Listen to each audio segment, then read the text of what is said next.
പഴയ ചാനൽ എവിടെ എല്ലാം മടിച്ചാണ്. എന്നെ ഇഷ്ടപ്പെടുന്നോണ്ടാണല്ലോ അങ്ങനെ ഒരു കമന്റ് കിട്ടുന്നത്. എന്റെ വൺ ഓഫ് ദി പ്ലാൻസ് ആണ് വലിയ പാമ്പിനെ വണ്ടി കയറ്റി. ഭയങ്കര വലിയ പാമ്പായിരുന്നു കേട്ടോ. ഇത് എന്നതാ ഇത്? എനിക്കുള്ള മുടി ഭയങ്കര ഇഷ്ടമാണ്.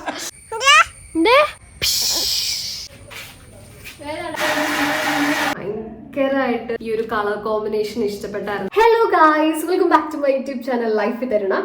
അപ്പോൾ എന്തിനാണ് ഞാനിപ്പോൾ വ്ളോഗ് എടുക്കുന്നതെന്ന് ചോദിച്ചാൽ എനിക്കറിയാൻ പാടില്ല. ഞാനിങ്ങനെ വെറുതെ പീച്ചിങ് ഇല്ലേ ഈ സാധനം ഇത് അറിഞ്ഞുകൊണ്ടിരുന്നപ്പോൾ ഞാൻ വിചാരിച്ചു ഒരു വ്ളോഗ് എടുത്തേക്കാന്ന്. എന്ത് വ്ളോഗാന്ന് പറ്റി ചോദിച്ചാൽ എനിക്ക് അറിഞ്ഞുകൂടാ. വെറുതെ ഇങ്ങനെ ബോറടിച്ച് വന്നപ്പോൾ ചുമ്മാ ഇങ്ങനെ സംസാരിച്ചുകൊണ്ട് എടുക്കാൻ തോന്നി. അപ്പോൾ ഞാൻ വിചാരിച്ചു എന്നാൽ പിന്നെ ഒരു വ്ളോഗ് എടുക്കാമെന്ന്. അപ്പോൾ ഇന്നിപ്പോൾ ഒരു നേടാ ദിവസം സത്യം പറഞ്ഞാൽ ജോലിക്ക് കയറാത്തതുകൊണ്ട് എനിക്ക് എല്ലാ ദിവസവും ഒരുപോലെയാണ് കേട്ടോ. എന്നോട് കുറച്ച് പേര് ചോദിച്ചായിരുന്നു ജോലി നിർത്തിയോ, റിസൈൻ ചെയ്തോ എന്നൊക്കെ എന്നോട് കുറച്ച് പേര് മെസ്സേജ് ചോദിച്ചായിരുന്നു. ജോലി നിർത്തിയിട്ടില്ല. ഞാൻ എൻ്റെ മെറ്റേണിറ്റി ലീവ് കഴിഞ്ഞിട്ട് ഞാൻ ജോലിക്ക് കയറിയിട്ടുണ്ടായിരുന്നു.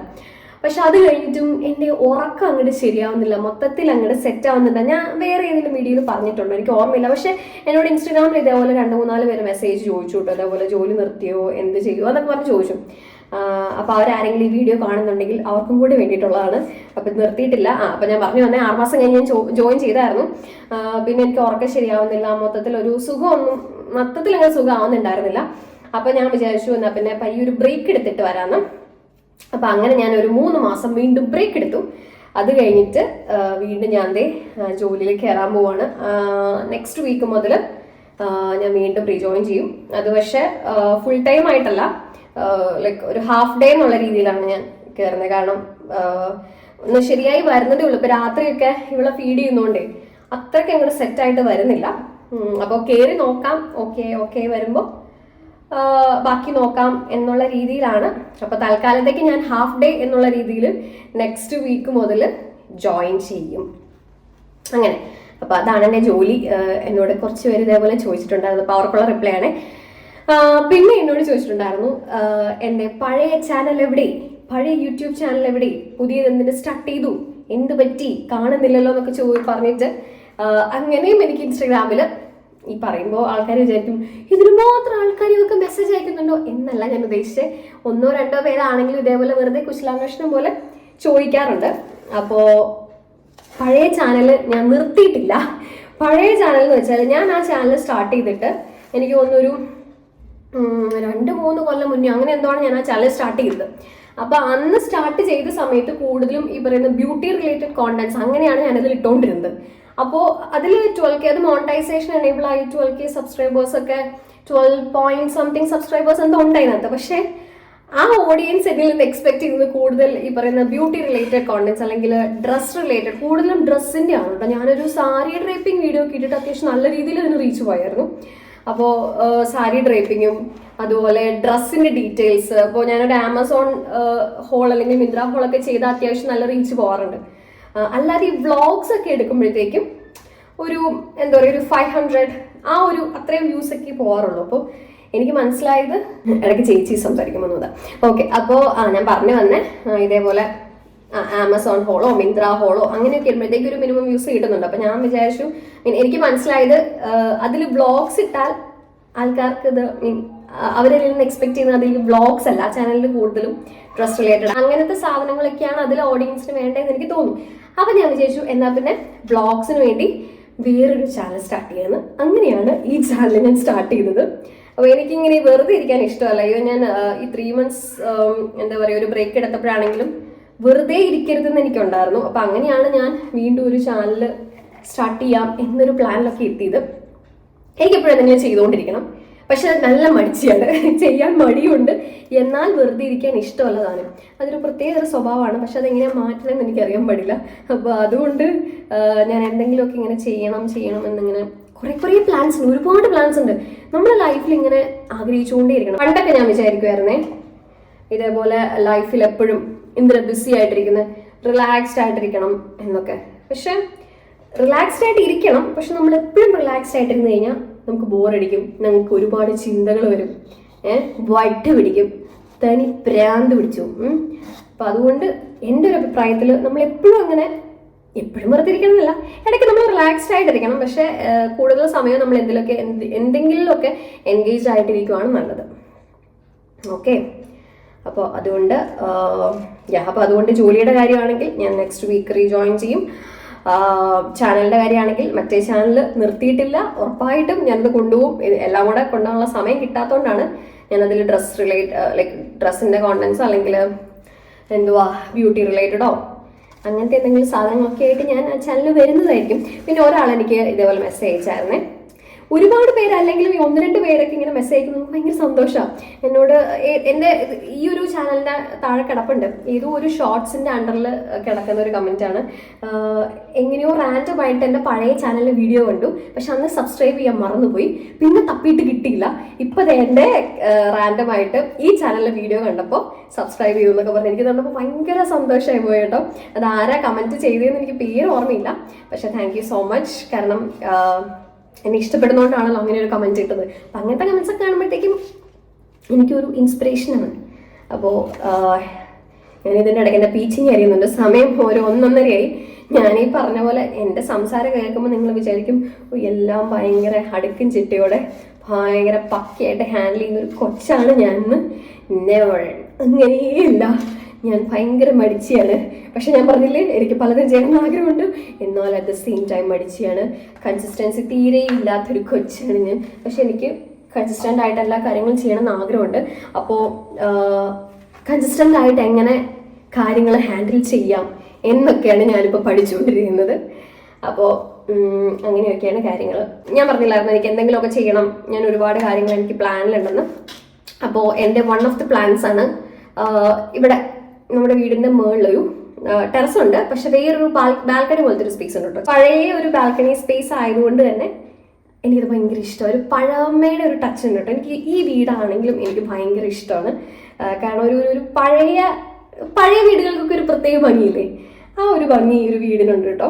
അപ്പോൾ ഇതിൻ്റെ ബാൽക്കണി എനിക്ക് ഭയങ്കര ഇഷ്ടമാണ്. അപ്പോൾ എനിക്ക് അവിടെ കുറേ ചെടികളൊക്കെ പിടിപ്പിച്ച് ഒരു കുട്ടി ബാൽക്കണി എന്ന് വെച്ചാൽ നല്ല ഭംഗിയുള്ളൊരു ബാൽക്കണി സെറ്റാക്കി എടുക്കണമെന്ന് ആഗ്രഹമുണ്ട്. കാരണം ഈ ആഗ്രഹവുമായിട്ട് ഞാൻ നടക്കാൻ തുടങ്ങിയിട്ട് ദിവസം എനിക്ക് തോന്നുന്നു കുറേ നാളായി. എനിക്ക് തോന്നുന്നത് 2-3 ആഴ്ചയായി. അപ്പോൾ ഇപ്പം പിന്നെ മേടിക്കാം എന്നൊക്കെ വിചാരിച്ചുകൊണ്ട് ഇങ്ങനെ ഇരിക്കുമായിരുന്നു. ഞാൻ അങ്ങനെ കുറേ ചട്ടികൾ മേടിച്ചു വെച്ചു കേട്ടോ. ഈ ആമസോണിൽ നിന്ന് നമ്മൾ മറ്റേ പ്ലാസ്റ്റിക്കിൻ്റെ കുറേ ചെടിച്ചട്ടികളില്ലേ, അപ്പോൾ ചട്ടികൾ മേടിച്ചു വെച്ചു. ഇനിയിപ്പോൾ ചെടി കിട്ടിയാൽ മതി. ചെടി മേടിക്കാനായിട്ട് ആക്ച്വലി കടയിൽ പോകേണ്ട കാര്യമില്ല. ഞങ്ങളുടെ ഒരു ഫ്രണ്ട് ഉണ്ട്, അപ്പോൾ പുള്ളിയുടെ വീട്ടിൽ ഇതേപോലെ നിറയെ ചെടികളാണ് കേട്ടോ. പുള്ളി നേരത്തെ ചെടികൾ വിൽക്കുമായിരുന്നു, ഇപ്പോൾ വിൽക്കുന്നില്ല, പക്ഷെ ചെടികൾ ഇഷ്ടംപോലെ ഉണ്ട്. അപ്പോൾ അവിടെ പോയിട്ട് ചെടികൾ എടുത്തിട്ട് വരാം എന്നൊരു പ്ലാനിലൊക്കെയാണ് ഇരിക്കുന്നത്. പക്ഷെ അതിന് എന്ന് വെച്ചാൽ സാറ്റർഡേ സൺഡേ മാത്രമാണ് അവർ ഫ്രീ ആയിട്ടിരിക്കത്തുള്ളൂ, അല്ലാത്ത സമയത്തൊക്കെ അവർക്കും വർക്കായിരിക്കും. അപ്പോൾ സാറ്റർഡേ സൺഡേ ഞങ്ങൾക്ക് എന്തെങ്കിലും പണി വരും, അങ്ങനെ ഞങ്ങൾ ബിസി ആയിരിക്കും. അങ്ങനെ മൊത്തത്തിൽ അങ്ങോട്ട് നടക്കുന്നില്ലെന്നേ. പക്ഷെ അതൊക്കെ സത്യം പറഞ്ഞാൽ ഞാൻ തന്നെ കണ്ടെത്തുന്ന, എൻ്റെ ബ്രെയിൻ ഞാൻ പോലും അറിയാതെ കണ്ടെത്തുന്ന എക്സ്ക്യൂസസ് ആണ്. എനിക്ക് ഭയങ്കരമായിട്ട് ആഗ്രഹം ഉണ്ടെങ്കിൽ ഞാൻ അത് എങ്ങനെയെങ്കിലും ചെയ്തെടുത്തിരിക്കും. നമുക്ക് ആഗ്രഹമുള്ള എന്ത് സാധനമാണെങ്കിലും നമുക്ക് സമയമില്ല. നമ്മളുണ്ടല്ലോ എപ്പോഴും എന്തെങ്കിലും ഒരു കാര്യം ചെയ്യും നമ്മൾ പറയുന്നതാണ് നമുക്ക് സമയമില്ല, സമയം കിട്ടാത്തതുകൊണ്ടാണ് സോറി എന്നൊക്കെ വന്ന് പറയുന്ന ഒരു എക്സ്ക്യൂസ്. അത് വെറും എക്സ്ക്യൂസാണ്. ഈ time is equal to priority. നമ്മൾ എന്തോരം ഒരു കാര്യത്തിന് പ്രയോറിറ്റി കൊടുക്കുന്നുണ്ടോ അതനുസരിച്ചിരിക്കും നമ്മൾ ഓരോ കാര്യം ചെയ്യുന്നത്. അപ്പോൾ സമയം ഇല്ല means you haven't given priority to that particular thing. ആ സാധനത്തിന് നിങ്ങൾ പ്രയോറിറ്റി കൊടുത്തിട്ടില്ല. അപ്പോൾ നിങ്ങൾ അത്രയും ആഗ്രഹിക്കുന്ന ഒരു കാര്യമാണെങ്കിൽ നിങ്ങൾ അതിന് എങ്ങനെയെങ്കിലും സമയം കണ്ടെത്തി പിടിച്ച് ചെയ്തിരിക്കും. അങ്ങനെയാണ് തിയറി പാർട്ട്, അങ്ങനെയാണ് time is equal to priority. പുരിജിത അത്രേ ഉള്ളൂ. അപ്പോൾ എൻ്റെ ടീച്ചിങ് ഇനി ഒരു വലിയ പീസുണ്ട്. ഇതുണ്ടല്ലോ ശരിക്കും പറഞ്ഞാൽ ഞാനിത് മേടിച്ച് വെച്ചിട്ട് എനിക്ക് തോന്നുന്നു ഒരാഴ്ചയ്ക്ക് മുകളിലായി ഞാൻ ഈ പീച്ചിങ്ങ മേടിച്ച് വെച്ചിട്ട്. പീച്ചിങ്ങന്നല്ലേ നിങ്ങളുടെ നാട്ടിൽ എന്തോ പറയണേ, ഇവിടെ പീച്ചിങ്ങന്നാണ് കേട്ടോ പറയണേ. അപ്പോൾ ഇത് മേടിച്ചിട്ട് ഒരാഴ്ചയ്ക്ക് മുകളിലായി. സാധനം ചേട്ടയ്ക്ക് ഭയങ്കര ഇഷ്ടം, എനിക്കത് ഭയങ്കര ഇഷ്ടം. ഒരു ചെറിയ മധുരമൊക്കെ ഉണ്ട് കേട്ടോ. അപ്പോൾ അങ്ങനെ ഞാൻ മേടിച്ചതാണ്. പക്ഷേ ഇതിൻ്റെ ഇടയ്ക്ക് റേച്ചുവിൻ്റെ ബർത്ത്ഡേ ഒക്കെ വന്നു. അപ്പോൾ അന്നേരം ഫുഡ് മേടിച്ചപ്പോൾ ഫുഡ് കുറേ നമുക്ക് ബാക്കി വന്നു. അന്നേരം ഉണ്ടാക്കാനൊന്നും പറ്റിയില്ല, കറി ഉണ്ടാക്കേണ്ട കാര്യമില്ല ഫുഡ് ബാക്കിയുണ്ടെങ്കിൽ. അപ്പോൾ അങ്ങനെ വന്നപ്പോൾ അങ്ങനെ ഇരുന്ന് പോയി. ഇപ്പോൾ ഒരാഴ്ചയ്ക്ക് മുകളിലായി സാധനം മേടിച്ച് അവിടെ വെച്ചിട്ട് ഇനി ഞാൻ 2 കൽപ്പിച്ചങ്ങ് എടുത്ത് ഉണ്ടാക്കാമെന്ന് വിചാരിച്ചു. സമയം ഏതാണ്ട് ഒരു 1 മണിയൊക്കെ കഴിഞ്ഞിട്ടുണ്ട്. എന്നാലും ഞാനങ്ങനെ ഉണ്ടാക്കുവാണ്. അപ്പോൾ ഞാൻ ഈ പീച്ചിങ് അരിഞ്ഞ് തീർക്കട്ടെ. പിന്നെ ഞാൻ എന്താ ചെയ്യാൻ പോകുന്നതെന്ന് വെച്ചാൽ എനിക്കറിയാൻ പാടില്ല. എന്തൊക്കെ ചെയ്യുന്നുണ്ടോ അതിൻ്റെയൊക്കെ ബ്ലോഗ് എടുക്കാം കേട്ടോ. ഓക്കെ, അപ്പോൾ ഞാൻ ബാക്കി അറിയട്ടെ. അങ്ങനെ വേണ്ട പീച്ചിങ്ങി അരിഞ്ഞ് തീരാറായിട്ടുണ്ട്. ഞാൻ ശരിക്കും പറഞ്ഞ ഒരു 2-3 പീച്ചിങ്ങി കണ്ട് മേടിച്ചായിരുന്നു. അരിഞ്ഞിട്ട് പാത്രത്തിൽ ഊക്കി കഴിയുമ്പോഴത്തേക്കും അത്യാവശ്യം ക്വാണ്ടിറ്റി ഉണ്ട്. പക്ഷേ ഇതെന്നാ പ്രശ്നം എന്ന് വെച്ചാൽ നമ്മുടെ ഈ ചീരേനെ പോലെയാണ്, ഉണ്ടാക്കി കഴിയുമ്പോഴത്തേക്കും ക്വാണ്ടിറ്റി കുറച്ച് കുറയും. ചീരയുടെ അത്രയും ചുങ്ങി പോകത്തില്ലെങ്കിലും കുറച്ച് ക്വാണ്ടിറ്റിയിൽ വ്യത്യാസം വരും. കാരണം ഇതിൻ്റെ അകത്ത് നല്ല വെള്ളാംശം ഉണ്ട് കേട്ടോ. ഇത് വെച്ച് സാധാരണ എല്ലാവരും തോരനാണ് കേട്ടോ ഉണ്ടാക്കാറ്. എനിക്ക് വേറെ ഒന്നും ഞാൻ കേട്ടിട്ടില്ല വേറെ ഉണ്ടാക്കാൻ പറ്റുമെന്ന്. അപ്പോൾ ആർക്കെങ്കിലും അറിയാമെങ്കിൽ ഒന്ന് കമൻറ്റ് ചെയ്തേരെ വേറെ എന്തെങ്കിലും ഡിഷസ് ഇത് വെച്ച് ഉണ്ടാക്കാനായിട്ട്. അപ്പോൾ ഞാനിത് കൂടുതലും തോരനാണ് ഉണ്ടാക്കാറ്. ജസ്റ്റ് തേങ്ങയും പച്ചമുളകും ചുവന്നുള്ളിയും വെളുത്തുള്ളിയും എല്ലാം കൂടെ നല്ലപോലെ ഒന്ന് ഇടിച്ച് നല്ലപോലെ ഞരടിയിട്ട് തോരൻ വെക്കും. അങ്ങനെയാണ് ഞാൻ സാധാരണ ചെയ്യാറ്. അപ്പൊ നമ്മുടെ പീച്ചിങ് ഇവിടെ റെഡി ആയിട്ടുണ്ട്. റെഡി ആയിട്ടില്ല, അടപ്പത്ത് കയറ്റിയിട്ടുണ്ട്. ഒരു 10-15 മിനിറ്റിനുള്ളിൽ സാധനം റെഡി ആയിക്കോളും. അപ്പൊ അതവിടെ റെഡി ആവട്ടെ. സമയം ഏതാണ്ട് 2-2:15 ആയിട്ടുണ്ട്. ശരിക്കും പറഞ്ഞാൽ ചോറിനുള്ള സമയം കഴിഞ്ഞു. പക്ഷെ ഇവിടെ ഉള്ളവരെല്ലാവരും ഒരു 2 മണി, 2:30, ചിലപ്പോൾ 3 മണി അങ്ങനെയാവാം. അപ്പോൾ അതുകൊണ്ട് കുറച്ച് ലേറ്റ് ആയിട്ട് കറി ഉണ്ടാക്കിയാലും കുഴപ്പമില്ല. ചിലപ്പോൾ ഞാനൊരു മൂടൊക്കെ തോന്നുവാണെങ്കിൽ രാവിലെ തന്നെ എല്ലാം ഉണ്ടാക്കി വെക്കും കേട്ടോ. മൂടില്ലെങ്കിൽ ചിലപ്പോൾ ഉച്ചയ്ക്ക് വെക്കും. ഇനി വെക്കാനേ മൂടില്ലെങ്കിൽ ഓർഡർ ചെയ്ത് കഴിക്കും. അങ്ങനെയൊക്കെയാണ് ഇവിടുത്തെ കാര്യങ്ങളൊക്കെ നടന്നു പോകുന്നത്. പിന്നെ എന്തുവാ പറയാനുള്ളത്? ഇനി എനിക്ക് ഇവിടെ നിന്ന് ഷൂട്ട് ചെയ്ത് മാറാൻ പറ്റത്തില്ല. ഇടയ്ക്കിടയ്ക്ക് ഇതിങ്ങനെ ഇളക്കി കൊടുക്കണം. അപ്പോൾ ഇത് ഉണ്ടാക്കി കഴിഞ്ഞിട്ട് വേണം ചേച്ചിക്ക് ഫുഡ് കൊടുക്കാനായിട്ട്. ചേച്ചിക്ക് റേച്ചുവിന് ഇപ്പോൾ ഫുഡ് കൊടുത്തിട്ടുണ്ടായിരുന്നു. അവൾക്കിപ്പോൾ ഏത്തപ്പഴം ഭയങ്കര ഇഷ്ടമാണ് കേട്ടോ. ഏത്തപ്പഴം പുഴുങ്ങി കഴിക്കാനായിട്ട് അവൾക്ക് വലിയ ഇഷ്ടമാണ്. അപ്പോൾ ഏത്തപ്പഴം പുഴുങ്ങി രാവിലെ വെച്ചിട്ടുണ്ടായിരുന്നു. അത് രാവിലെ കഴിച്ചു. ഇപ്പോൾ ഒരു കുഞ്ഞു പീസ് കൂടെ ഉണ്ടായിരുന്നു. അപ്പോൾ അത് കൊടുക്കാനായിട്ട് ചേച്ചി കൊണ്ടുപോയേക്കും. അപ്പോൾ അത് കൊടുത്ത് കഴിഞ്ഞിട്ട് വേണം ചേച്ചിക്ക് ഫുഡ് കൊടുക്കാനായിട്ട്. എനിക്ക് ചോറിനൊന്നൊരു പ്രശ്നം വരില്ല. എനിക്ക് വിശക്കുമ്പോൾ ഞാൻ എന്തെങ്കിലുമൊക്കെ പെറുക്കി തിന്നും. വല്ല ഏത്തപ്പഴോ അങ്ങനത്തെ എന്തെങ്കിലുമൊക്കെ ഞാൻ പെറുക്കി തിന്നും. അങ്ങനെ ചെയ്യാറ്. പിന്നെ ചേട്ടായി കഴിക്കുന്നത് ഒരു നേരമാവും. ചിലപ്പോൾ 3 മണിയാകും, ചിലപ്പോൾ 3:30 ആകും, ചിലപ്പോൾ നേരത്തെ ഒന്ന് കഴിയും കേട്ടോ. അതുകൊണ്ട് പ്രത്യേകിച്ച് സമയവും നേരവും കാലമൊന്നും ഞങ്ങൾക്കില്ല. പിന്നെ എന്തുവാ, പിന്നെ കുട്ടിച്ചൻ്റെ അടുത്ത് പോകണം. കുട്ടിച്ചനെ വിളിച്ചുകൊണ്ട് വരണം. അവൻ്റെ അടുത്ത് കുറച്ച് ഇരിക്കണം. പിന്നെ ഞാൻ വിചാരിച്ചു കുറച്ച് നേരം പറമ്പിലൊക്കെ അവനെ കൊണ്ട് ഇറങ്ങി പോയാലോ. താഴെ ഇവിടെ ഫുള്ള് നല്ല വിശാലമായി നീണ്ടു നിവർന്ന് കിടക്കുന്ന പറമ്പൊക്കെ ഉണ്ട് കേട്ടോ. പക്ഷെ ഞാനങ്ങനെ വലിയ കാര്യമായിട്ട് അവിടെ പോകാറില്ല എന്നുള്ളതാണ് സത്യം. കാരണം എനിക്ക് ഭയങ്കര പേടിയാണ് പാമ്പിനെ. ഞാനുണ്ടല്ലോ കഴിഞ്ഞ ദിവസം ഇതേപോലെ ഒരു വലിയ പാമ്പിനെ വണ്ടി കയറ്റി.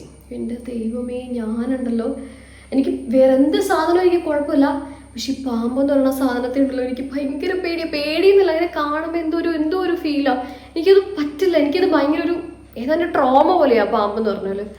അതിൻ്റെ മണ്ടയിൽ ഞാൻ വണ്ടിയും കൂടെ കയറ്റി അറിഞ്ഞ ആ നിമിഷം ഉണ്ടല്ലോ, എൻ്റെ ദൈവം, ഞാൻ ഇങ്ങനെ എന്തോ പോലെ ആയിപ്പോയി. വീട്ടിലേക്ക് കയറാനായിട്ട് തുടങ്ങിയ സമയത്താണ് ഈ സാധനം ജസ്റ്റ് ഇങ്ങ് കയറി വന്നത്. കാറായതുകൊണ്ട് 2 വീലർ ആയിരുന്നെങ്കിൽ ഞാൻ അപ്പം ബോധം കിട്ടു പോയത്. കാരണം പാമ്പ് പെട്ടെന്ന് എൻ്റെ മേത്തോട്ട് കയറും, അങ്ങനത്തെ ഫീലൊക്കെ വരും. ഞാൻ പക്ഷെ വണ്ടി നിർത്തിയില്ല. കാരണം ഞാൻ പാമ്പ് ടയറിൻ്റെ സൈഡിലൊക്കെ ചുറ്റിപ്പടഞ്ഞിരിക്കും എന്നൊക്കെ ഞാൻ കേട്ടിട്ടുണ്ട്. ആ പേടിയിൽ ഞാൻ വണ്ടി നിർത്തിയില്ല. ഞാൻ വന്ന അതേ സ്പീഡിൽ തന്നെ വണ്ടി ഓടിച്ചു പോയി. പക്ഷെ അത് ചത്തില്ല എന്നുള്ളതാണ്. കാരണം ഞാൻ തിരിച്ചു ചെന്ന് നോക്കിയിട്ടും അതിൻ്റെ പാമ്പിൻ്റെ പൊടി പോലും ഇവിടെ ഉണ്ടായിരുന്നില്ല. പക്ഷെ എനിക്കറിയാൻ പാടില്ല അത് എവിടെ പോയിന്ന്. കാരണം പക്ഷെ അത് ഭയങ്കര വലിയ പാമ്പായിരുന്നു കേട്ടോ. ഒരുമാതിരി നമ്മൾ ഹമ്പിൻ്റെ മണ്ടിയിൽ ചാടുന്ന പോലെ ആയിരുന്നു. ഞാൻ പാമ്പിൻ്റെ മുകളിൽ കയറിയിട്ട് ഇറങ്ങിയത്. അതായത് വണ്ടി കയറുമ്പോൾ നമുക്കൊരു ഫീല് വരത്തില്ലേ? അയ്യോ, എനിക്കത് ഓർക്കുമ്പോഴെന്താ പോലെ അയ്യോ. അപ്പം അതുകൊണ്ടും ഒക്കെ കൂടെ എനിക്ക് പറമ്പിൽ പോകാനായിട്ട് ഭയങ്കര പേടിയാണ്. ഇനി വല്ല പാമ്പൊക്കെ വരുമോ എന്നൊക്കെ ഓർത്ത് എനിക്ക് ഭയങ്കര പേടിയാണ്. പിന്നെ ചെടി മേടിക്കാൻ പോകണമെന്നുണ്ട്. പക്ഷെ ചെറുതായിട്ട് മടി പിടിച്ച് തുടങ്ങിയിട്ടുണ്ട് എനിക്കിപ്പോൾ. പക്ഷെ നോക്കണം, എനിക്ക് എങ്ങനെയാലും ആ ഒരു ബാൽക്കണി ഒന്ന് സെറ്റാക്കി എടുക്കണം എന്ന് എനിക്കുണ്ട്. കറി ഏതാണ്ട് വെന്ത് തുടങ്ങിയിട്ടുണ്ടെന്ന് ഇളക്കിയിടണം. ഈ പീച്ചിങ്ങി ആയതുകൊണ്ടുണ്ടല്ലോ ഭയങ്കര ചുങ്ങിപ്പോവും. അപ്പോൾ എന്തായാലും ഒന്ന് ഇളക്കിയിട്ട് കൊടുക്കണം. എന്തെടുക്കുക? ഇലയൊക്കെ പറിച്ച് തിന്നുന്നു. നീ ആരുടെ പശുവോ?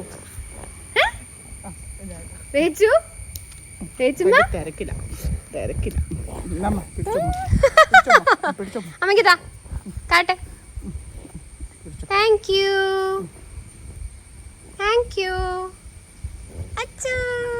അവളവിടെ ചെടിയിലെ ഇല മൊത്തം പറിച്ച് തിന്നോണ്ടിരിക്കുക. ഓക്കെ, ഞാൻ എൻ്റെ കറി എന്തായി നോക്കട്ടെ.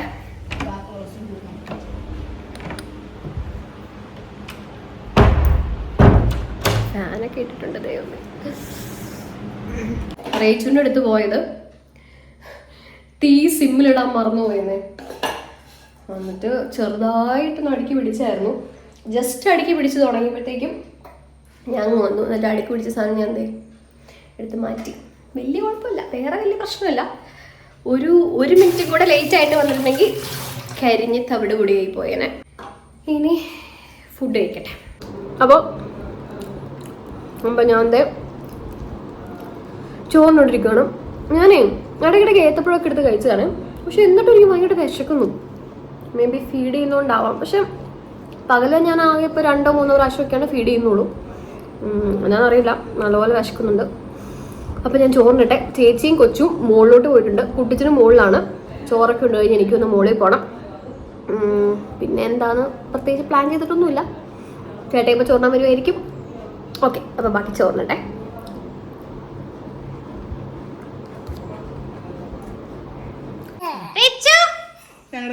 പാപ്പൻ തിന്നിട്ട് വന്നു. ഇത് എന്നതാ ഇത്? അയ്യുള്ള മുടി ഭയങ്കര ഇഷ്ടം. അയ്യോ തരത്തില്ല, തരാൻ പറ്റൂല.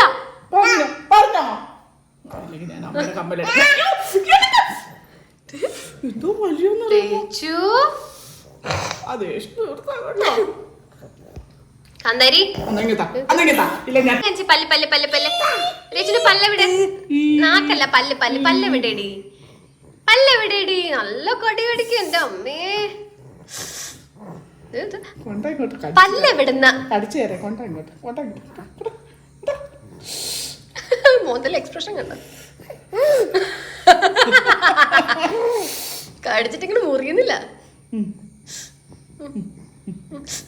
എടി പൈക്കടിക്കടി, ഞാൻ സ്വന്തം കൈ വെച്ചെടുത്ത. അയ്യോ, ഞാൻ എന്ത് തെറ്റ് ചെയ്തു ഇപ്പൊ എന്നെ പേടിപ്പിക്കാൻ? പേടിപ്പീരാണ് ഇവളുടെ മെയിൻ.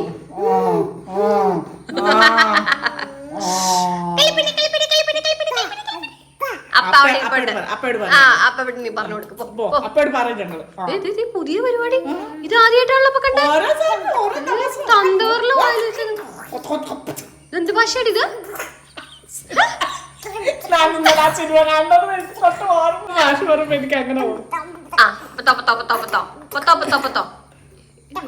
ഈ കുട്ടി മലയാളിയല്ലേ? ഞങ്ങൾ മലയാളിയാണല്ലോ. അല്ല, ദേശം നാട് മൊത്തം ചുറ്റിട്ട് ജോലിക്ക് വേണ്ടി പോയിരുന്നു ഭാഷ.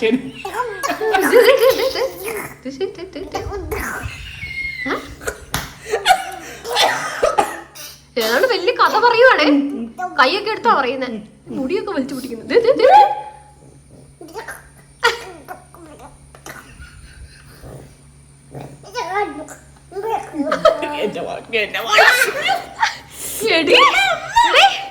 നീ ഗുണ്ടിയാണോ? ഗുണ്ടി.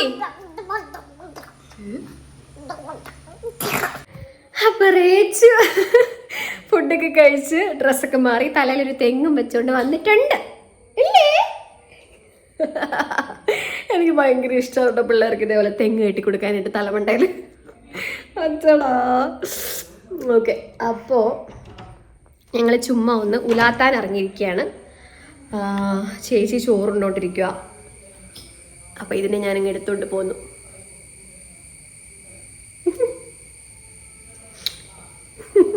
കുട്ടിച്ച മുകളിലുണ്ട്. എനിക്ക് തോന്നുന്നു ഇപ്പം എല്ലാവരും കിടന്ന് ഉറങ്ങണ സമയമായിരിക്കും. ചിലപ്പോൾ അവൻ ഉറങ്ങിയിട്ടുണ്ടാവുമായിരിക്കും, അറിയത്തില്ല.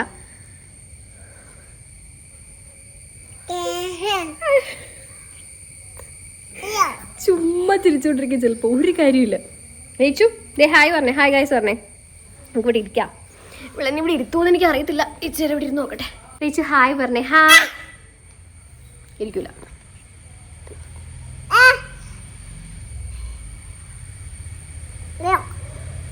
നാട്ടുകാരെ വീട്ടുകാരെ എല്ലാം പേടിപ്പിക്കലാണ് ഞങ്ങളുടെ മെയിൻ തൊഴിൽ. ആര് വന്നാലും ഞങ്ങൾ വിറപ്പിക്കും.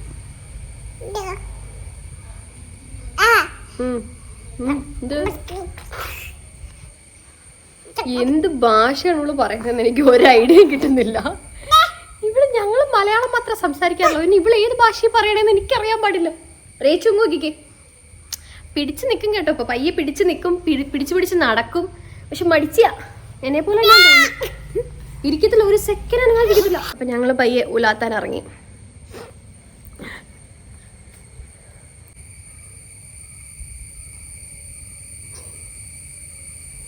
നീ ആരാന്നോർത്ത ചിരിച്ചു കാണിക്കണേ?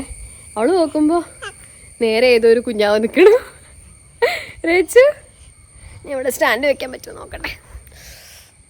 സമ്മതിക്കൂലല്ലേ നീയാ? റേച്ചു റേച്ചു റേച്ചു ഒന്ന് കൈ കൊട്ടി കാണിച്ചേ പാപ്പ തിന്നാൻ.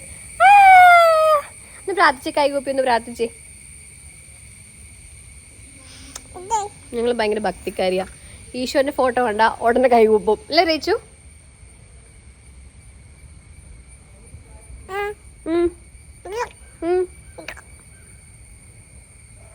എന്ത് ഭാഷ മറ്റേ അത്ഭുത ദ്വീപിനകത്ത് മറ്റേ നരഭോജികൾ വന്നിട്ട് സംസാരിക്കുന്ന ഭാഷയില്ലേ, അതുപോലെ അവള് സംസാരിക്കുന്നത്.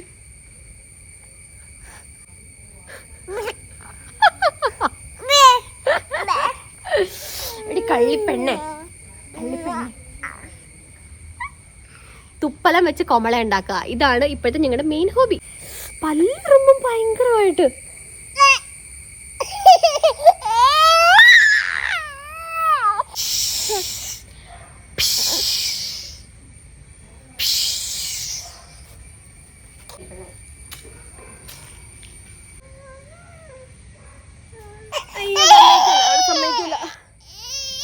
പെട്ടെന്ന് ബാൽക്കണി കാണിച്ചു തരാം. കണ്ടോ, ഇതാണ് ഞാൻ പറഞ്ഞ ബാൽക്കണി. ഇവിടെയാണ് എനിക്ക് ചെടി വെക്കണം എന്ന് പറഞ്ഞത്. ഞാൻ അകത്തോട്ട് പോവാം, ഇവള് സമ്മതിക്കൂല. ഓക്കെ റേച്ചു, അകത്തോട്ട് പോവാം. ബൈ പറ, ബൈ പറ. കട്ട സീൻ. ഫുഡൊക്കെ കഴിച്ചുകൊണ്ട് തന്നെ നമുക്ക് നല്ല ഉറക്കം വരുന്നുണ്ടായിരുന്നു. അപ്പോൾ ചേച്ചി അവളെ കൊണ്ടേ കിടത്തി ഉറക്കി കേട്ടോ. അപ്പോൾ അത് കഴിഞ്ഞപ്പോഴത്തേക്കും ഞാൻ നോക്കിയപ്പോൾ സ്റ്റാൻഡേൽ കുറേ തുണി ഇങ്ങനെ കുന്നുകൂടി കിടക്കും. അതായത് എൻ്റെ കുറച്ച് ഫേവറേറ്റ് ഡ്രസ്സസ് ഉണ്ട്, അത് ഞാൻ വാഷിംഗ് മെഷീനിൽ ഇടത്തില്ല, അത് കൈ കൊണ്ട് തന്നെയാണ് അലക്കാറ്. കൂടുതലും ചേച്ചി തന്നെയാണ് കേട്ടോ അത് അലക്കി ഇടാറ്. അപ്പോൾ ഇന്ന് ചേച്ചിക്ക് കുറച്ച് പണി ഉള്ളതുകൊണ്ട് ഞാൻ വിചാരിച്ചു എന്നാൽ പിന്നെ ഞാൻ എന്തായാലും വെറുതെ ഇരിക്കുകയാണെന്നാൽ പിന്നെ അതങ്ങ് അലക്കി ഇടാമെന്ന് വിചാരിച്ച് ഞാൻ അതങ്ങ് എടുത്ത് അലക്കി ഇട്ടു കേട്ടോ. അതുകൊണ്ട് ഈ ഒരു ഡ്രസ്സ് കണ്ടു, ഇത് ഞാൻ കഴിഞ്ഞ ആഴ്ച കൊളാബ് ചെയ്തൊരു ഡ്രസ്സാണ് കേട്ടോ. ഇതിന് 1 മില്യൺ എബോവ് വ്യൂസ് ഇൻസ്റ്റഗ്രാമിൽ പോയിട്ടുണ്ട്. കാരണം അത്രയ്ക്കും എൻക്വയറീസ് ആയിരുന്നു ആ ഒരു ഡ്രസ്സിന് വന്നുകൊണ്ടിരുന്നത്. ഒന്നല്ല, ഒരു 3-4 ഡ്രസ്സ് ഞാൻ ചെയ്തിട്ടുണ്ടായിരുന്നു. പക്ഷെ ഏറ്റവും കൂടുതൽ ആൾക്കാർ ചോദിച്ചൊരു ഡ്രസ്സ് ആ ഒരു യെല്ലോ ഡ്രസ്സായിരുന്നു കേട്ടോ. അപ്പൊ തുണിയൊക്കെ ഇട്ടിട്ട് വന്നു കഴിഞ്ഞപ്പോഴത്തേക്കും കുട്ടിച്ചന് തണുത്ത വെള്ളത്തിൽ കുളിക്കണം എന്ന് പറഞ്ഞു. എന്നിട്ട് കുട്ടിച്ചനെ പുറത്ത് നിർത്തി തണുത്ത വെള്ളത്തിലൊക്കെ കുളിപ്പിച്ച് കഴിഞ്ഞപ്പോഴത്തേക്കുമാണ് ഞാൻ വിചാരിച്ചത് രാവിലെ അരി വെള്ളത്തിലിട്ടിട്ടുണ്ടായിരുന്നു. അതായത് ദോശയ്ക്ക് അരയ്ക്കാനുള്ള അരിയും ഉഴുന്നും വെള്ളത്തിലിട്ടിട്ടുണ്ടായിരുന്നു രാവിലെ. ശരിക്കും പറഞ്ഞാൽ ഞാൻ കുറച്ചുകൂടെ നേരത്തെ അരക്കണം എന്ന് വിചാരിച്ചാണ്, പക്ഷെ മറന്നുപോയി. ഇനിയിപ്പോൾ എന്തായാലും അതങ്ങോട്ട് അരച്ച് വെക്കാമെന്ന് വിചാരിച്ചു. ഞാൻ ചിലപ്പോൾ ഈ ദോശയ്ക്കൊക്കെ അരി ഇടുമ്പോഴേ ചിലപ്പോൾ അതിനകത്ത് ബീട്രൂട്ട് ഇട്ടായിരിക്കും. അതായത് ബീട്രൂട്ട് ഇടുമ്പോഴത്തേക്ക് നല്ല റെഡ് കളർ വരും കേട്ടോ. പക്ഷെ ഇഡ്ഡലിയാക്കി ഉണ്ടാക്കുമ്പോഴത്തേക്ക് ആ റെഡ് കളർ പോവും, മാവിന് നല്ല ഒരു റെഡ് കളർ വരും, ഒരു പിങ്ക് ആ ഒരു ഷെയ്ഡിലോട്ട് വരും കേട്ടോ. അതെനിക്ക് കാണാനായിട്ട് ഭയങ്കര ഇഷ്ടമാണ്. പക്ഷെ എപ്പോഴും ഉണ്ടാക്കി കഴിയുമ്പോഴത്തേക്കും ആ കളർ നമുക്ക് ബോറടിക്കും. കഴിഞ്ഞ 2 പ്രാവശ്യം ഞാൻ ഇതേപോലെ ബീട്രൂട്ട് ഇട്ടാണ് ഉണ്ടാക്കിയത്. അപ്പൊ അതുകൊണ്ട് ഈ പ്രാവശ്യം ബീട്രൂട്ട് ഇടാതെ ചുമ്മാ ഉണ്ടാക്കാന്ന് വിചാരിച്ചു. പിന്നെ ഞാൻ ഈ നിങ്ങൾ അങ്ങനെ ചെയ്യാറുണ്ട്, എനിക്കൊന്ന് മിക്കവരും അങ്ങനെ ചെയ്യാറുണ്ടെന്ന് തോന്നുന്നു. ദോശയ്ക്കൊക്കെ മാവ് ഇടുമ്പോഴത്തേക്കും, ദോശയ്ക്ക് അരി ഉഴുന്ന് ഇടുമ്പോഴത്തേക്കും ജസ്റ്റ് ഒരു പിടിയല്ല കേട്ടോ, ഒരു പിഞ്ച് മറ്റേ ഇത് ഉലുവയിടും കേട്ടോ. അതാകുമ്പോഴത്തേക്കും പൊങ്ങി വരാൻ, മാവ് നല്ലപോലെ പൊങ്ങി വരാനായിട്ട് ചാൻസ് കൂടുതൽ, പെട്ടെന്ന് പൊങ്ങി വരും എന്നാ പറയണേ. അപ്പൊ അതുകൊണ്ട് ഞാനൊരു പിഞ്ച്, ഒരു 8-10 എണ്ണം അത്രേ ഉള്ളൂ മാക്സിമം, അങ്ങനെ ഞാൻ കുറച്ച് ഉലുവ ഇടാറുണ്ട്. ഓക്കെ, അങ്ങനെ ശരിക്കും പറഞ്ഞാൽ നമുക്ക് ചെറുപയറിടാം, ബീട്രൂട്ട് ഇടാം, ഇഞ്ചി കറിവേപ്പില അങ്ങനെയൊക്കെ. ഞാൻ പ്രാവശ്യം ഇഞ്ചി കറിവേപ്പിലൊക്കെ നല്ലപോലെ അരച്ച് ഇതിൻ്റെ കൂടെ തന്നെ അരച്ചിട്ട് ഉണ്ടാക്കിയിട്ടുണ്ട്. നല്ല ടേസ്റ്റ് ആയിരുന്നു കേട്ടോ, വേറൊരു ഫ്ലേവറാണ്, നല്ല ടേസ്റ്റാണ്. അപ്പൊ അങ്ങനെയൊക്കെ ഇടാം, പല പല സാധനങ്ങളിട്ട് ട്രൈ ചെയ്ത് നോക്കാം. പിന്നെ ഓവറായിട്ട് ബീട്രൂട്ടൊക്കെ ഇട്ട് കഴിഞ്ഞാൽ ചിലപ്പോൾ ഇങ്ങനെ പൊന്തി വരാതിരിക്കും. ഇച്ചിരി ഇടാവുള്ളൂ, ജസ്റ്റ് ആ കളറിന് വേണ്ടി മാത്രം. ഓക്കെ, അപ്പൊ ഞാനൊന്ന് മൊത്തം അരച്ചെടുക്കട്ടെ കേട്ടോ. മിക്കപ്പോഴും ഞാൻ ഈ അരി ഉഴുന്നൊക്കെ വെള്ളത്തിലിടാനായിട്ട് മറന്നു പോകും കേട്ടോ. അപ്പോൾ അതുകൊണ്ട് വൈകുന്നേരം ഒക്കെ ആകുമ്പോഴത്തേക്കും നല്ല തിളച്ച വെള്ളത്തിൽ ഈ അരി ഉഴുന്നൊക്കെ കുതിർത്ത് വെക്കും. ഒരു 1/4-3 മണിക്കൂറുകൊണ്ട് സംഭവം സെറ്റായി കിട്ടും. അപ്പോൾ അങ്ങനെ ചെയ്യണ്ടല്ലോ, ഈ പ്രാവശ്യം നോർമൽ പ്രോസസ്സിൽ കൂടി അങ്ങ് പൊയ്ക്കോട്ടെ എന്ന് വിചാരിച്ചിട്ടാണ് രാവിലെ തന്നെ ഇതങ്ങ് വെള്ളത്തിലിട്ട് വെച്ചത്. അപ്പോൾ എന്താ പ്രശ്നം പറ്റിയെന്ന് വെച്ചാൽ അരയ്ക്കാനായിട്ട് മറന്നുപോയി. അപ്പോൾ ഇതിൽ നിന്ന് എനിക്ക് ഒരു കാര്യം മനസ്സിലായി, മറവി എന്നത് കോൺസ്റ്റന്റ് ആണ്, അത് മാറുന്നില്ല. പക്ഷേ എനിക്കിതുവരെ രണ്ടും തമ്മിൽ വലിയ വ്യത്യാസമൊന്നും തോന്നിയിട്ടില്ല കേട്ടോ, ഒട്ടും വ്യത്യാസം തോന്നിയിട്ടില്ല. ഞാൻ മിക്കപ്പോഴും സത്യം പറഞ്ഞാൽ നല്ല തിളപ്പിച്ച വെള്ളത്തിൽ ഇതേപോലെ അരി ഉഴുന്നും കുതിർത്തി വെച്ചിട്ട് ഒരു 1 മണിക്കൂർ 2 മണിക്കൂർ കൊണ്ട് അരച്ചെടുക്കുകയാണ് ചെയ്യാറ്. മറ്റേ രാവിലെ നമ്മൾ വെള്ളത്തിലിട്ട് കുതിർത്തി വെച്ചാലും ഇതേപോലൊക്കെ സെയിം പോലെ തന്നെ രണ്ടും നല്ലപോലെ പൊങ്ങി വരും, ഒരു മാറ്റവും എനിക്ക് തോന്നിയിട്ടില്ല. പിന്നെ ഞാൻ ഈ അരി അരച്ചിട്ട് കൈ കൊണ്ടാണ് കേട്ടോ നല്ലപോലെ മിക്സ് ചെയ്യുന്നത്. കൈ കഴുകിയിട്ടില്ല ഇന്നേരം വിചാരിക്കരുത്, ഞാൻ നല്ലപോലെ സോപ്പൊക്കെ ഇട്ട് കൈയൊക്കെ കഴുകിയിട്ടാണ് കൈ കൊണ്ട് മിക്സ് ചെയ്യാനായിട്ട് പോകുന്നത്. കാരണം നമ്മൾ കൈ കൊണ്ട് മിക്സ് ചെയ്താൽ ഇത് പൊങ്ങി വരാനുള്ള ചാൻസസ്, അതായത് പെട്ടെന്ന് പൊങ്ങി വരും എന്നാണ് പറയുന്നത്. അങ്ങനെ അരിയൊക്കെ അരച്ച് കഴിഞ്ഞ് പാത്രമൊക്കെ കഴുകി വെച്ചപ്പോഴത്തേക്കും കുട്ടിച്ചിന് ഓടി വന്ന് അമ്മയ്ക്കൊരു പാഴ്സലുണ്ട് എന്ന് പറഞ്ഞുകൊണ്ട് തന്നെ. ഓക്കെ, അപ്പൊ അരിയൊക്കെ അരച്ച് കഴിഞ്ഞു, പാത്രമൊക്കെ കഴുകി കഴിഞ്ഞപ്പോഴത്തേക്കും എൻ്റെ മേല് ഫുള്ള് നനഞ്ഞ് ഒരു വരിയായിട്ടായിരിക്കണം. ഇനി എനിക്ക് നേരെ പോയി കുളിക്കണം. അപ്പോൾ അരി അരച്ചുകൊണ്ടിരുന്ന സമയത്ത് കുടിച്ചൊരു പാഴ്സൽ വന്നിട്ടുണ്ട് എന്ന് പറഞ്ഞേക്ക് കൊണ്ട് തന്നു. അപ്പോൾ ഞാൻ വിചാരിച്ചത് പിന്നെ അതങ്ങ് പൊട്ടിച്ച് നോക്കിയിട്ട് വീഡിയോ വൈൻഡപ്പ് ചെയ്യാന്ന്. ഇത് ജെയ്സ് വാർഡ്രോബ് എന്ന് പറയുന്നൊരു ഇൻസ്റ്റാഗ്രാം പേജിൽ നിന്ന് അയച്ചതാണ് കേട്ടോ. ഇത് കൊളാബിന് വേണ്ടി അയച്ചേക്കുന്നതാണ്. അമ്മ വരാം കൂടാതെ വെയിറ്റ് ചെയ്യ്. അമ്മ വരാം, നമുക്ക് രേച്ചുവിനോട് കളിക്കാം കേട്ടോ. വരാടാ അമ്മയുടെ കൂടെ. നമുക്കിത് പൊട്ടിച്ച് നോക്കാം എന്തുവാന്ന്. എന്റെ അമ്മേ, റേച്ചോടെ എഴുന്നേറ്റുണ്ട്. അപ്പൊ കുട്ടിച്ചിന് റേച്ചുവിന്റെ കൂടെ കളിക്കണമെന്ന് ഭയങ്കര നിർബന്ധം. കളിക്കാൻ ചെന്നപ്പോ അവളെ കളിച്ചില്ലാന്ന്. അമ്മ വരാം ഇവിടെ ഇരിക്കാം. അമ്മ ഒന്ന് പൊട്ടിക്കട്ടെ. ഒരു മിനിറ്റ് വെയിറ്റ് ചെയ്യാവോ പ്ലീസ്? ഞാനും പൊട്ടിക്കാൻ പ്ലീസ്. പൊട്ടിക്ക്.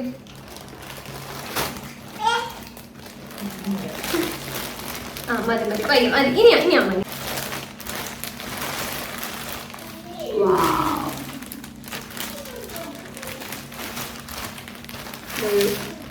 ത്രീ-പീസ് സെറ്റാണ് കേട്ടോ. എനിക്ക് ഭയങ്കരമായിട്ട് ഈ ഒരു കളർ കോമ്പിനേഷൻ ഇഷ്ടപ്പെട്ടായിരുന്നേ. ഇതിന്റെ ഒരുപാട് കളർ ഷെയ്ഡ്സ് ഞാൻ കണ്ടിട്ടുണ്ടെങ്കിലും ഇതൊക്കെ സത്യം പറഞ്ഞാൽ കോമൺ ആണോന്ന് വെച്ചാൽ ആണ്. പക്ഷെ എനിക്ക് ഇഷ്ടപ്പെട്ട എക്സാക്ട് കളർ ഷെയ്ഡ് അങ്ങനെ കിട്ടാറില്ലായിരുന്നു. പക്ഷെ ഇത് എനിക്ക് കണ്ടപ്പോൾ തന്നെ ഇഷ്ടപ്പെട്ടായിരുന്നു. അപ്പം ഞാൻ പറഞ്ഞു യെസ് നമുക്കിത് ചെയ്യാം എന്നും പറഞ്ഞ് അയച്ചാണ്. അയ്യോ നല്ല രസമുണ്ടിട്ട് കാണാനായിട്ട്. നോക്കിക്ക്, ഇതാണ് ബോട്ടം. പിന്നെ പിടിക്കോ നിലത്ത് വെക്കല്ലേ, കൈ പിടിച്ചോണേ. ഓക്കെ, അപ്പൊ അത് ബോട്ടം. ഇതിന്റെ ദുപ്പട്ട കണ്ടോ എന്ത് രസം നോക്ക്. ഓ ദുപ്പട്ടയിലും ഗ്രീനും പിന്നെ ഗ്രീനും ഓറഞ്ചും ഉണ്ട്. ഓറഞ്ചും റെഡും ഇത് കണ്ടോ നല്ല രസമുള്ള ദുപ്പട്ടയാണ് കേട്ടോ. ഇതിലും ചെറിയ ചെറിയ മിറർ വർക്ക്സ് വന്നിട്ടുണ്ട് കണ്ടോ. ഞാൻ എന്തായാലും വീഡിയോ ഇടുന്നുണ്ട് ഇൻസ്റ്റാഗ്രാമില്. വാവ്, ഇതാണ് ദുപ്പട്ട. പിടിക്കോ അസിസ്റ്റന്റ്? ജസ്റ്റ് ഒന്ന് കാണിച്ചിട്ട് പോവാം. ഇതാണ് കേട്ടോ ഫ്രണ്ട് പോർഷൻ. കണ്ടോ ഈ പോർഷനിൽ വരും.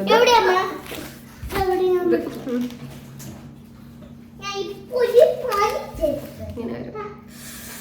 നല്ല രസമാണ് കേട്ടോ. ഞാനിത് സ്റ്റിച്ച് ചെയ്ത് ഇടാനായിട്ട് കട്ട വെയിറ്റ് ചെയ്യണം. ഓക്കെ, അപ്പോ ഞാൻ വരാം. ഓക്കെ, അപ്പോൾ ഞാൻ ഇൻസ്റ്റാഗ്രാമിൽ വീഡിയോ ഇട്ടേക്കാം എന്തായാലും. അപ്പോൾ ഇന്നത്തെ വീഡിയോ അത്രേ ഉള്ളൂ. ഇനി എനിക്ക് പോയി കുളിക്കണം. സോ വീഡിയോ ഇഷ്ടപ്പെട്ടെങ്കിൽ like, share, comment and subscribe. Next video ആയിട്ട് കാണുന്നവരെ love you chicken. Bye bye.